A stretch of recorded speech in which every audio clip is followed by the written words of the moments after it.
Florida Gators defensive coordinator Austin Armstrong described his defense, and a lot of people have no idea what he meant. I'm going to tell you what you're going to see from this Gators defense here on Locked On Gators.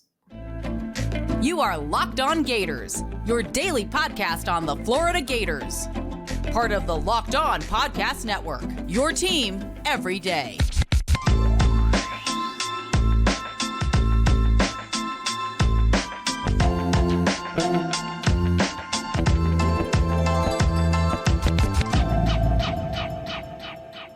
Hello and welcome back to another episode of Locked On Gators, part of the Locked On Podcast Network, your team every day. Thanks for being Locked On Gators, your first listener of the day. We are available daily and free wherever you listen to the podcast. Today's episode of Locked On Gators is brought to you by FanDuel Sportsbook, the official sportsbook of Locked On. Make every moment more. Happy Friday. Hope your first day of March Madness went well. I know I made money, so thank you very much. Virginia, that over was right there. And I'm Brandon Olson. Find me on Twitter at WNS_Brandon, written work with Whole Nine Sports, Giants Country, and NFL 33. And the other day, a clip started going around about Florida Gators' new defensive coordinator, Austin Armstrong, saying what he wanted to say. You know, the whole, we don't have a toolbox. We have a tool shed, scheme-wise. That's true.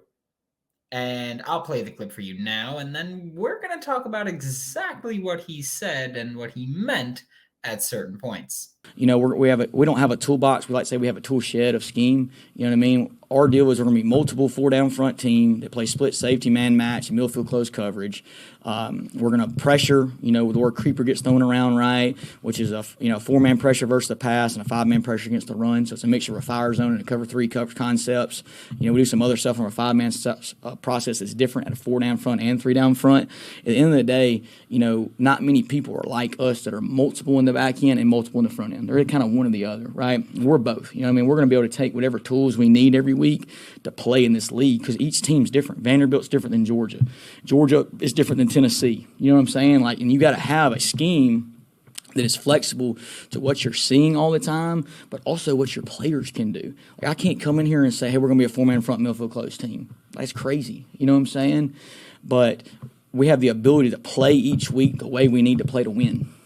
You know, and really for us, it's the same every week, and it's different for the opponent. You know what I'm saying? But from a pressure standpoint, you know, we are aggressive. You know what I mean? We say we try to negotiate with a hammer, right? Like, we're going to be aggressive. We're not going to let them dictate the terms of engagement. We're going to be able to run all our stuff against all circumstances of offense. You know, we feel like we have a good run pressure philosophy and relative to the pass game. So we're going to break this down throughout today's show. And one of the things that I wanted to talk about by starting with the pure basics, multiple four-down front team. And some people don't really know what that means. It's four players on the line of scrimmage, three linemen, and a jack. And he even mentioned in the clip that I didn't include was he answered kind of the age-old discussion, we'll say, or age-old debate. Is Florida a 3-3-5 with that stand-up edge rusher, or are they a 4-2-5? And he said we're technically a 3-3-5, but really a 4-2. And no one should, like you shouldn't be upset about that. I want you to know, like, I feel like a lot of people get into it about, oh, it's a 4-2-5. You don't know what you're talking about. 3-3-5. You don't know what you're talking about. Chill out. It doesn't matter. Okay, there's four people on the line of scrimmage. Okay, that's all you need to worry about. And that's a big thing for Austin Armstrong. It was a big thing for Patrick Toney. It's a big thing for a lot of defenses. And one of the things that Austin Armstrong mentioned in the clip is being a modern defense. That's being modern. That three down, but one standing up gives you a little bit of versatility with what you can do. That's the modern aspect of this that Austin Armstrong was talking about. So there's that where he wanted to be a multiple four-down front team. That's what that means, having those four linemen look really, but having a multiple look to it because sometimes there's going to be two down linemen on the interior and two stand-up edge rushers. Sometimes there's going to be three down linemen and a jack, stand-up edge rusher. Sometimes they're going to have four players with their hands in the dirt. That's the point about him saying this multiple four down front team. because that's what you're going to see from this team, just from the looks of the team. He also mentioned creepers, which I had a couple people reach out to me about that because creepers has been a thing that I have been very openly supportive of, and I'm still very openly supportive of creepers. And if you don't know what creepers are, he calls it 4-man pressure against the pass, 5-man pressure against the run. And that confused some people, but it shouldn't, because creepers, just breaking it down to the core, creepers is you have your 4 players on the line of scrimmage. One of those 4 drops into coverage, while a non-traditional rusher rushes the passer. So you have those 4 guys on the line of scrimmage, one drops back, and someone replaces them as a rusher. That's what creepers is, by the way. Creepers is replacement blitzes. It's not when someone creeps up to the line of scrimmage. That's not what that is. So it's replacement blitzes is the technical term of it. So it's that one guy dropping back. Obviously, when you run the football, that guy isn't dropping back into coverage. He's just playing it like the run. So that's why he said 4-man pressure against the pass, 5-man pressure against the run. That's what he meant by that. He also specifically mentioned cover 3 principles in creepers. And that's something that we're going to talk about in the next segment, because I think it's more important to talk about in the next segment, where we can really dive into some of this and kind of further understand what this defense is going to look like under Austin Armstrong. But first, today's episode of Locked On Gators is brought to you by FanDuel Sportsbook. It's America's #1 sportsbook. And it's March Madness. Like, this is the best time on the planet to gamble. Like, it is. I don't care what anyone says. Not the Super Bowl, not the World Series. NBA playoffs is a close second. But March Madness is the best time to make bets. Do it with the best sportsbook to do it, FanDuel. New customers can also get up to $1,000 back in bonus bets when your first bet misses. If your first bet misses, ideally, you make your own money. We'll say that. But don't miss your chance. Go to FanDuel.com/lockedon. That's FanDuel.com/lockedon to learn more.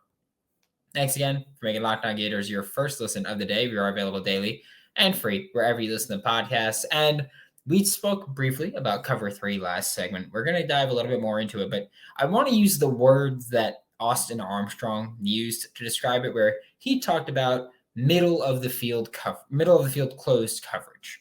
MOFC, if you see it written out. If you see MOFC written out, that means middle of the field closed coverage.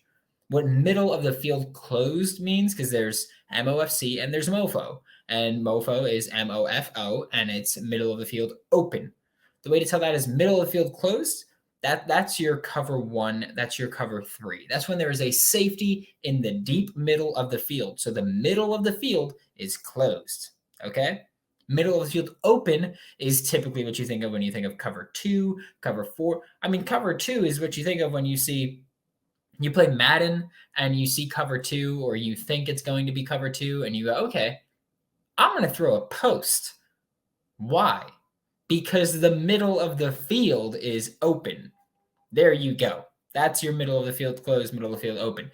And I was asked what cover 3 is. So I'm going to tell you what cover 3 is. Cover 3 is when you have 3 players playing deep coverage. It's not 3 safeties. It's not 3 people playing safety. That's not what that means. It's 3 people playing deep coverage. Typically, it's 1 safety that's typically thought of as the free safety. I call them the deep safety. That drops back into the middle third of the field. You split the field, the deep half of the field, into thirds. So it's the deep middle of the field, deep left, and the deep right. Usually the corners, 1 corner on each side, takes those deep sides. And then you have 4 players in coverage underneath. That's your stereotypical cover 3. There's variations. There's cloud, there's sky. There's a ton of different things you can look at with cover 3. But typically, cover 3 is 1 safety deep in the middle, 2 corners deep down the sides, and then 4 underneath defenders, which is 1 safety and 2 linebackers and a nickel, or 1 safety and 3 linebackers, and however you want to slice and dice. That's why creepers works with cover 3 principles, because you still have 7 people in coverage. You can still have 3 safeties deep, and then you have your non-traditional rushers, your off-ball players. One of them is rushing the passer. So now you have 3 of them to use in that underneath coverage, and the person who is the stereotypical pass rusher gets to drop back into coverage there. So that's why you still get to work with cover 3 principles out of cover 4. Cover 1 is that one deep safety, man coverage underneath and rushing the passer. That's cover 1 typically in a bubble, we'll say. That's at that middle of the field coverage. That's what that is. It's also important to talk about that this defense, prior to the snap, you're going to see 2 safeties deep usually. You're going to see 2 safeties deep, which means when you have that middle of the field closed, they're rotating into that look. They're showing you middle of the field open, but they're rotating either way, whichever safety comes over. That's part of the versatility. Being multiple is what Austin Armstrong kept saying. You get to do that by rotating out, and you don't know who's dropping back, who's going into the flat, who's doing what.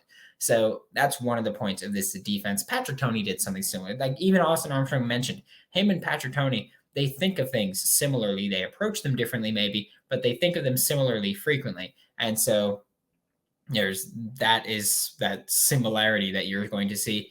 And one thing that Austin Armstrong mentioned was split safety coverages. That is like that's Nick Saban's bread and butter.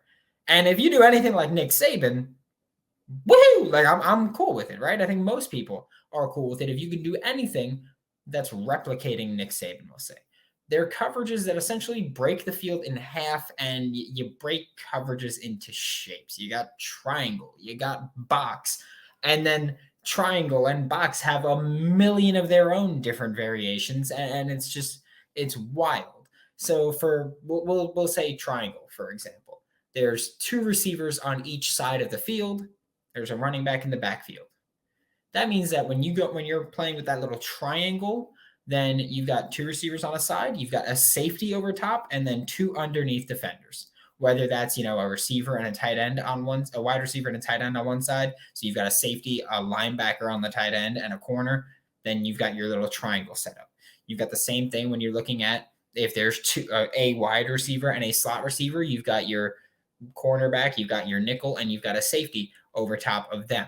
So you've got that little triangle that you'll see breaking up. You can do it with box. There's different variations of all of this stuff.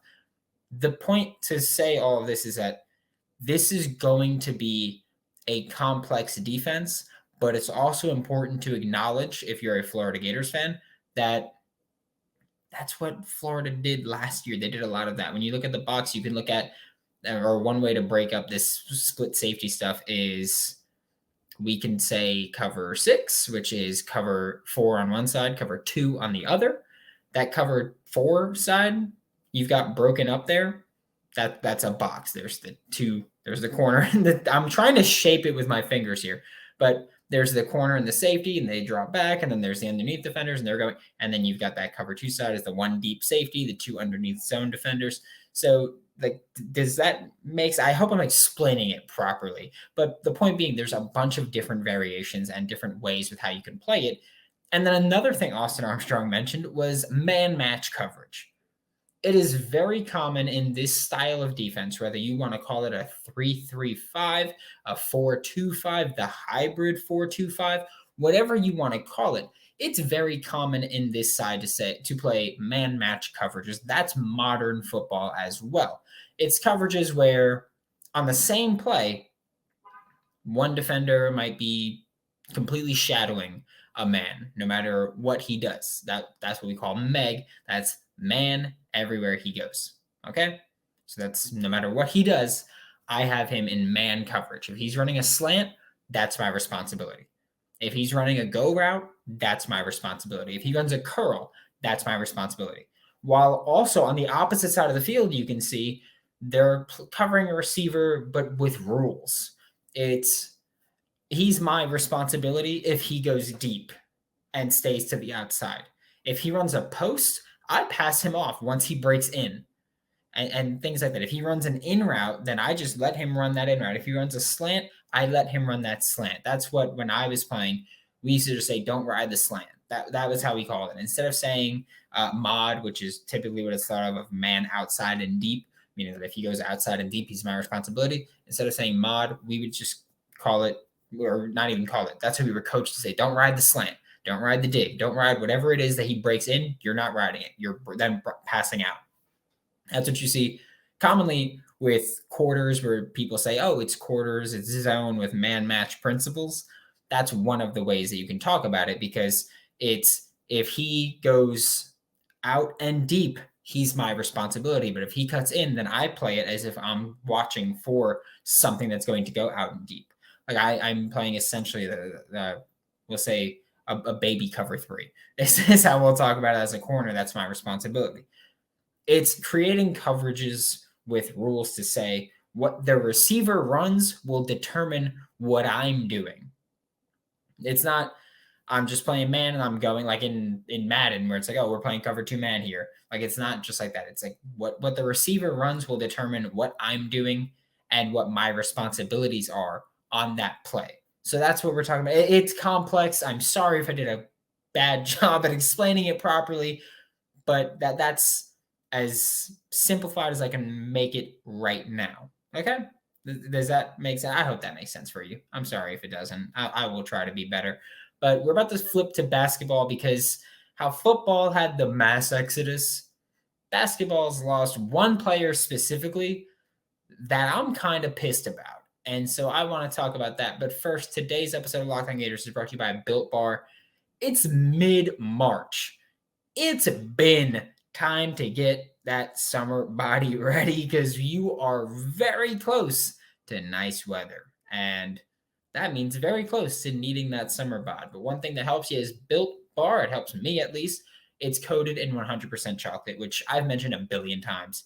I have a hardcore sweet tooth. So something being coated in 100% chocolate, awesome.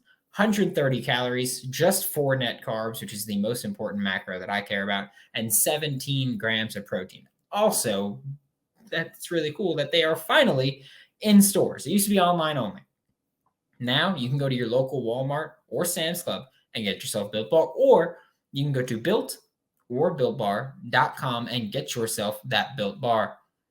To wrap up today's show, we're talking about a transfer portal ad for the Florida Gators that I am actually pretty we'll say miffed about. I'll say miffed for it, where it's confirmed that so far at the time of recording this, it just hit halftime of Auburn, Iowa, that Kawasi Reeves and Niles Lane are both entering the transfer portal from the Florida Gators basketball team, now that they've, of course, been eliminated after getting annihilated by UCF. However, I'm not talking about Niles Lane here. I want to talk specifically about Kawasi Reeves, because I think it's such a missed opportunity, and it's floundered potential. And I'm the type of person where I say, like missing an opportunity, never taking the swing, are some of the worst things possible. So missing an opportunity like this really sucks. I think most of us can agree that it's probably a solid reason that he hit the transfer portal is because he didn't get that playing time consistently that he was hoping for. And he should be annoyed about that. Because, and I'm on the camp that I will say this, I am not on the side of people saying Todd Golden should be fired or anything like that. I think the roster he came into was a very bad roster with very few good players. And he did a solid job of bringing in players from the portal and high school, Denzel Aberdeen, Riley Kugel. Like, he did a pretty good job of trying to build that team. He's going to have a much harder job doing that this offseason. But, and again, like I'm all for the analytics approach. I have no problem with analytics at all. I love it. That's why I love the Todd Golden hire. That's why I love the Billy Napier hire. I'm an analytics person. I'm fine with, as long as we're taking the right approach to things, we're cool with whatever the results may be. And so I'm fine with that. And I understand, yes, Kawasi Reeves was wildly inconsistent and inefficient at times. And I know that Todd Golden's thing is analytics and efficiency and all that. I understand that. When your roster is as bad as the 2022 Florida Gators, and you have someone like Kawasi Reeves, who, yeah, he's inefficient. He makes some bad decisions. He does all that, but he can get hot in a hurry and he can provide a spark. When your roster's as bad as that 22 Florida Gators team was, you deal with those because you can get that spark. Obviously, I'm not saying he's the basketball equivalent to Anthony Richardson, but it's part of the reasons why during the season, no matter what the struggles, it wasn't we're going to consider a change at quarterback. It was if you can have someone that can provide that spark, then you give them the opportunities. And that's what never really happened with Kawasi Reeves, in my opinion. Again, I'm fully on board with taking an analytical approach, and I fully understand the reasoning behind him not getting more playing time. If you're taking an analytical approach and you want to say it's a purely analytical approach, then you say that. But one, that's malarkey. It is, and I will get to why it is, because it's the same point where I can't convince myself that it's good to not play somebody like Kawasi Reeves because they're inefficient. I can't convince myself it's good to not play them while you also have Myron Jones out there playing 22 minutes a night. And that's not to be rude to Myron Jones or anything like that, but he is another one where at any moment he can go off, but at any moment he can turn the ball over twice or three times in a 6-possession span, and he can shoot 0 for 9 on any given night. You can't tell me that, oh, Myron Jones deserves to play more than Kawasi Reeves deserves to play, because that's just not true. You can't tell me we're taking a full analytical, efficient approach if Kawasi Reeves isn't playing, but Myron Jones is playing. Like that's why I'm like, this is just inconsistent. That's the thing that's going to get you fired, being inconsistent and picking and choosing. I understand a lot of people saying, oh, like it's analytics, but you also have a gut feeling. Your gut feeling should not have been Kawasi Reeves should sit and Myron Jones should play a lot. No, that's how you get yourself fired. So Todd Golden, you have quite the climb ahead of you for this offseason. Hope nothing but the absolute best for you, and hope that you can somehow field a respectable Florida Gators team. And by respectable, I mean NCAA tournament bound. Thank you very much. Thanks for making Locked On Gators your first listen of the day. We're available daily and free wherever you listen to podcasts. We'll be back tomorrow. We'll be back Monday, to talk more Florida Gators. For your second listen, check out Locked On College Basketball. It's March Madness. Andy Patton, Isaac Shade, they're destroying this right now. They're a top 10 basketball podcast in America right now. If you're missing out, that's on you, boo. That's on you. For Locked On Gators, I'm Brandon Olson. Don't forget to follow me on Twitter at WNS_Brandon. Find my written work with Whole Line Sports, Giants Country, and NFL 33. And I will see you all Monday.